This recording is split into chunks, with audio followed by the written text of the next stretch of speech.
আজকে একটা কথা তোমাদের সঙ্গে শেয়ার না করলে নয়, তাই শেয়ার করছি। এই যে ক্লায়েন্টটা দেখছো ফেস ভ্যাকসিন করছে, এ প্রথমে অন্য জায়গায় ফেস ভ্যাকসিন করেছিল, তা এমন হালত করেছিল কি বলবো, একদম স্কিন উপড়ে ফেলেছিল। ফির দুবারা আবার সেই জায়গায় যায়, সেম কেস।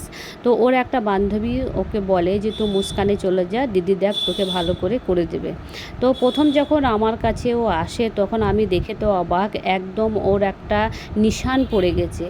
তো মানে আমি এই কথাটাই বলতে চাই, যারা ভ্যাকসিনই করতে পারো না তারা ভ্যাকসিন করো না, সে ফেসে হোক, হাতে হোক বা পায়ে হোক। যারা জানো না তারা একদমই করবে না। আর ফেস তো ভীষণ সেনসিটিভ।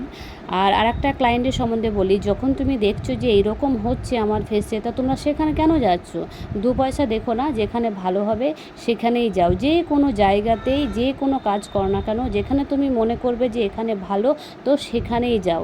আর ভ্যাকসিন যখনই করবে তো এক্সপার্টের কাছে করবে, যে রেগুলার করে, যে ভ্যাকসিন সম্বন্ধে বোঝে জানে, তার কাছে করবে।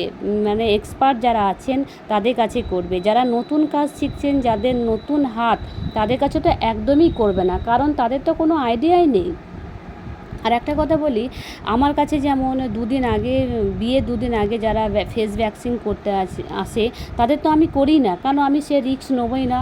কারণ ফেসেতে অ্যালার্জি বেরোতেও পারে, নাও বেরোতে পারে। তো আমি ক্লায়েন্টকে পুরোপুরি ডাউট ক্লিয়ার করি যে তোমরা যখন ফেস ভ্যাকসিন করবে তুমি নিজে রিস্কে করবে, আমি তো করতে চাইছি না। তুমি যদি করো তুমি তোমার রিস্কে করবে, কারণ একটা ভ্যাকসিন তুমি যদি করো ফেসে 1 সপ্তাহ আগে করা দরকার, বিয়ের 1 সপ্তাহ আগে করা দরকার।